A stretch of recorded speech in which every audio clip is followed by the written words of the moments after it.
लेकिन जो तैयारी कर रहे थे उनकी ईमानदारी में कहां डाउट था? गलती विभाग की, गलती प्रशासन की, गलती सरकार की, गलती सिस्टम का। और भुगतना किसको पड़ रहा है? सजा किसको मिल रहा है? उस छात्र को जो तैयारी कर रहा है।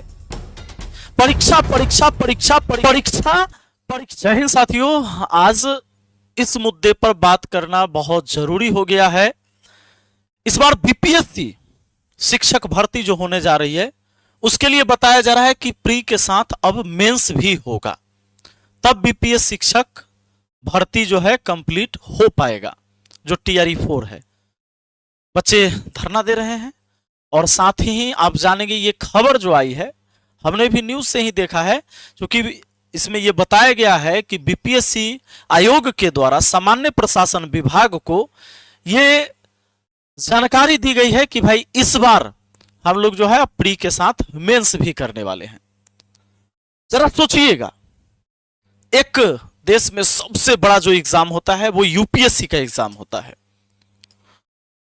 यूपीएससी के एग्जाम में क्या होता है?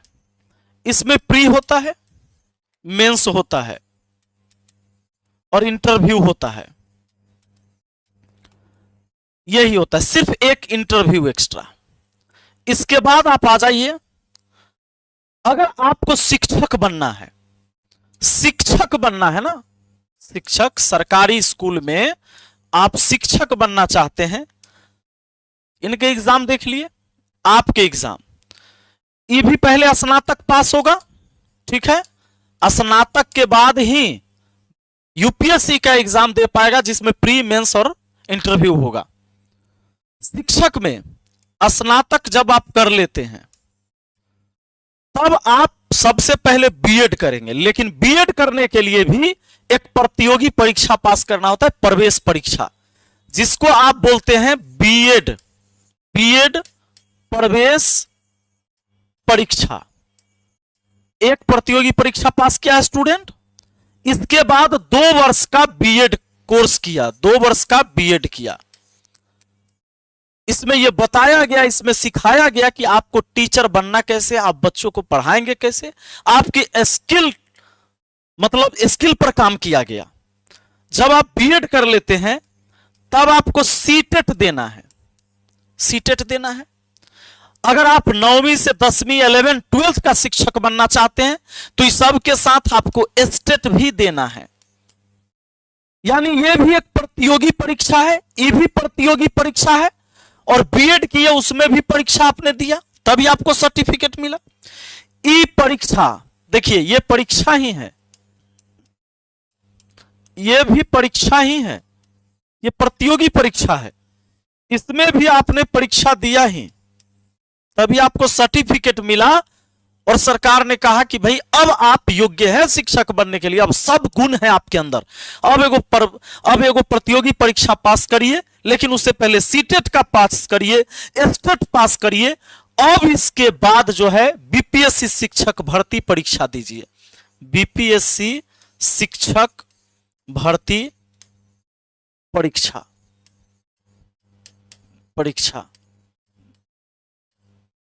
इस परीक्षा में कहा कि एक प्री होगा, पहले प्री परीक्षा, समझ गए, और उसके बाद होगा मेंस परीक्षा। मुझे बताइए, जिसको आप डीएम और एसपी बनाते हैं ना, उसको कैगो परीक्षा है? एगो प्री परीक्षा, एगो मेंस परीक्षा। इंटरव्यू तो सबसे ज्यादा जात देखकर नंबर बैठाया जाता है। इंटरव्यू की स्थिति यह है, बहुत सारे बच्चे अच्छा नंबर लाते हैं प्री में, मेंस में, इंटरव्यू में उनको नंबर नहीं दिया जाता है। यूपीएससी के अंदर यह धांधली है। अब चूंकि इंटरव्यू में नंबर कम मिला, योग्य बच्चे भी कई बार रह गए, बहुत ज्यादा जातियाता इसी में होता है इंटरव्यू में। और यूपीएससी में 3 परीक्षा करवाओगे, अब शिक्षक बनेगा। कुछ लोगों का कहना है कि ना ना ना ना ना, अब मेंस भी परीक्षा होगा ना तो शिक्षक बड़ा बढ़िया अब आएगा, शिक्षक के अंदर योग्यता होगी। एक पटना के बड़े मशहूर शिक्षक ने भी यह प्रस्ताव रखा था और उन्होंने यही बात कहा था कि मेंस भी होना चाहिए, ताकि हम जैसे शिक्षकों का ना ये दुकान अच्छा से चलते रहे। लेकिन मैं पूछना चाहता हूं सरकार से और शिक्षा विभाग से कि जितने भी प्राइवेट कोचिंग पढ़ाने वाले शिक्षक हैं मेरे जैसे, जो दरोगा और बिहार पुलिस अब बीपीएससी की तैयारी करवाते हैं, इन्होंने कितने बीएड किया है, कई बार स्टेट दिया है, कई बार सीटेट दिया है, और अगर वो बिना बीएड के, बिना सीटेट के, बिना स्टेट के अच्छा पढ़ा सकता है तो फिर ये लोग क्यों नहीं पढ़ा सकता? और बिना बीएड, बिना स्टेट, बिना सीटेट, बिना बीपीएससी भर्ती परीक्षा में प्री मेंस के वो अच्छा नहीं पढ़ा सकता है, तो फिर ये लोग कोचिंग खोल के क्यों पढ़ा रहा है? क्योंकि सब तो शिक्षा ही बांट रहे हैं, चाहे वो प्राइवेट तरीके से हो या सरकारी स्कूल में जाकर सेवा हो, शिक्षा तो हम सब बांट रहे हैं। हमें किसने स्किल सिखाया? हमने कौन सी ट्रेनिंग ली है? तो बंद करवा दो, ये सारी व्यवस्था बंद होनी चाहिए। जितने भी प्राइवेट कोचिंग चल रहे हैं, सबसे पहले जब बीपीएससी की तैयारी कराने वाले जो कोचिंग है, इन्हीं को पहले बंद करो। क्योंकि जब बीपीएससी की परीक्षा प्री और मेंस बच्चा निकालेगा तभी वो शिक्षक बन पाएगा। ये 7 एग्जाम उसको देना होगा। बात एग्जाम की नहीं है, बात है बेरोजगारी की। और कौन शिक्षक जो बनने जा रहा है उसमें कितने लोग हैं जो सच में शिक्षक बनना चाहते हैं? अरे वो तो अपनी बेरोजगारी दूर करने के लिए जा रहे हैं। और हमारे और आपके जैसे जो लोग कोचिंग खोल के और यूट्यूब पर या पटना में कोचिंग खोल के लोग पढ़ा रहे हैं ना, वो बेरोजगारी दूर करने के लिए, आपकी हॉबी नहीं थी, आपका पसंद नहीं था पढ़ाना, बेरोजगारी खत्म करने के लिए आप पढ़ा रहे थे। थोड़ा सा शर्म आना चाहिए। और आयोग को जब गुणवत्ता वाली शिक्षा चाहिए, सच में उसको लगता है कि एकरा में अब एगो मेंस जोड़ देंगे तब होगा, तो ये लागू प्राइवेट और सरकारी सब पर होना चाहिए। मैं खुद एक प्राइवेट ही शिक्षक हूं, मैं कोचिंग चलाता हूं, ये लागू मेरे ऊपर भी होना चाहिए। इन बच्चों के साथ सिर्फ अन्याय हो रहा है।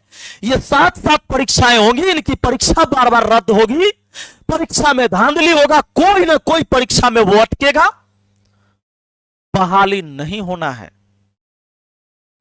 बस ये व्यवस्था है और कोनो व्यवस्था नहीं है। एडीओ का एग्जाम में क्या हुआ? एडीओ के एग्जाम में बच्चे तैयारी किए, साल भर तैयारी करते हैं, एग्जाम देने जाते हैं, पेपर बिक जाता है, फिर पेपर कैंसिल हो जाता है और अब फिर से भर्तियां आएगी। लेकिन जो तैयारी कर रहे थे उनकी ईमानदारी में कहां डाउट था? गलती विभाग की, गलती प्रशासन की, गलती सरकार की, गलती सिस्टम का। और भुगतना किसको पड़ रहा है? सजा किसको मिल रहा है? उस छात्र को जो तैयारी कर रहा है, सालों साल घर से दूर रह के एक जवान कंधा का भार उठा रहा है उसके मां बाप, जो एक बूढ़ा कंधा है। इसको इतना लटकाना है, इतना लटकाना है कि बच्चा खुद कह दे कि हमको अब नहीं बनना है शिक्षक, छोड़ दे। ऐसी व्यवस्था लागू की जा रही है। यार आप लोग क्या सोचते हैं? और कुछ लोगों के दिमाग में यह आ रहा है कि ना शिक्षक बनना है तो योग्यता तो बहुत चाहिए। हम मान लेते हैं मेंस परीक्षा देकर पास हो करेगा, पास तो कोई ना कोई करवे करेगा, ओकरा बाद वो ना पढ़ाएगा तो क्या कर लोगे तुम? उसके जेहन में पढ़ाना है ही नहीं, क्या कर लोगे? यूपीएससी देखा आता है, हजारों करोड़, सैकड़ों करोड़ का घोटाला नहीं करता है डीएम? नहीं सुनते, नहीं पकड़ाता है, नहीं देखें आप? ऐसा भी तो हो सकता है। यह कौन सा योग्यता है कि बहुत पढ़ल लिखल होगा, यूपीएससी का मेंस ही देगा तो ईमानदार होगा? ये कोनो जरूरी है? ये कोई जरूरी है कि जो मेंस नहीं देगा वो ईमानदार नहीं होगा, जो मेंस देगा वही सबसे योग्य व्यक्ति होगा? ये जरूरी तो नहीं है। अपनी जिम्मेदारी को हम आप कोई नहीं समझेंगे, आप किसी पद पर रहिए, कुछ नहीं होना है। बाकी आप लोग का क्या राय है? आप क्या सोचते हैं? इसके बारे में शिक्षक बनना आसान है कि यूपीएससी पास करना? स्नातक के बाद यो है, स्नातक के बाद यो है। कमेंट बॉक्स में लिखिएगा। चलिए बहुत बहुत धन्यवाद, थैंक यू।